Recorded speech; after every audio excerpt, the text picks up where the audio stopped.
juga ingin menyampaikan bahwa program makan bergizi diperkirakan di akhir Desember ini akan membentuk 19.000 SPPG, dan itu menyangkut 70% penerima manfaat, dan insya Allah akan menggunakan seluruh anggaran yang ada yang sudah diberikan kepada Badan Gizi Nasional. Ada hal yang baik menurut saya terjadi di masyarakat. Salah satu contohnya di Lumajang, Pak. Jadi ketika SPPG harus berdiri dan tidak bisa didirikan karena ada kandang kambing, akhirnya masyarakat bermusyawarah, ada kandang kambing, Pak.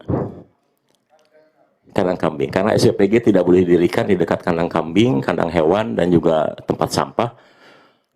Masyarakat kemudian berembuk di daerah sekitar itu dan kemudian bersedia mengeluarkan biaya untuk memindahkan kandang kambing, Pak. Bukan menolak ke SPPG, karena mereka sudah tahu setiap kali SPPG berdiri maka 50 orang akan bekerja di SPPG, kemudian ada 15 supplier yang bisa memasok bahan baku, dan juga tentu saja petani, peternak, nelayan akan sangat diuntungkan dengan kehadiran SPPG. Dan perlu Pak Presiden dan Bapak Wakil Presiden ketahui, sekarang Badan Gizi bisa menstabilkan harga, Pak. Jadi kalau permintaan akan telur sama ayam terlalu tinggi, kami bisa berikan instruksi kepada SPPG agar menggunakan protein lain. Contohnya bulan ini adalah bulan ikan, maka kita anjurkan agar lebih banyak menggunakan ikan.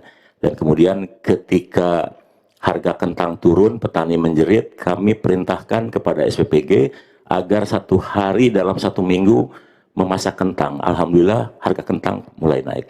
Jadi untuk Bapak Ibu sekalian, saya kira nanti di daerah-daerah bagi yang mendapatkan tekanan harga dan ada yang tidak laku, tinggal informasikan kepada Badan Gizi supaya kita bisa instruksikan kepada SPPG agar kita bisa stabilkan harga, karena kapasitas pembelian SPPG cukup masif, Pak. Karena satu kali masak itu kan butuh 200 kg beras, 350 kg sayur. Kalau pisang itu 3.000 pisang, itu artinya 150 tandan, 150 sisir, dan itu artinya 15 tandan, atau artinya 15 pohon pisang harus ada sekali ngasih makan pisang. Nah kemudian kalau masak lele itu, Pak, harus ada 3.000 lele, itu 2 kolam bioflok harus tersedia. Jadi itu betapa masifnya program makan bergizi, dan saya kira sekarang sudah dirasakan oleh masyarakat. Banyak petani-petani, pemuda-pemuda yang sekarang sudah mulai aktif beraktivitas di daerah masing-masing, meningkatkan produktivitas wilayah. Dan kemudian tadi malam saya didatangi oleh satu ahli dari Amerika terkait dengan carbon trading, Pak. Saya juga nggak nyangka ternyata pola yang dikembangkan oleh Badan Gizi terkait dengan locality, dengan ada SPPG dan kemudian ada ahli gizi di setiap SPPG, dan kemudian produknya produk lokal, kesukaan masyarakat lokal, rupanya secara ekosistem itu dinilai termasuk yang menghasilkan carbon footprint rendah, sehingga kemungkinan bisa dimonetize oleh dunia internasional terkait program di Badan Gizi Nasional karena lokalitinya tersebut. Terima kasih, Presiden. Itu yang 3.000 lele sehari, itu 3.000 lele di tiap SPPG. Satu SPPG, Pak. 3.000 lele. 3.000 lele itu 2 kolam bioflok, Pak. Berarti satu anak makan 1 lele. 1 lele, Pak. Ya, 1 lele. 1 lele. 1 lele, Pak. Pak, kalau masak lebih bagus dari waktu saya tentara dulu. Oh iya, Pak. Dan lelenya dipotong kecil-kecil.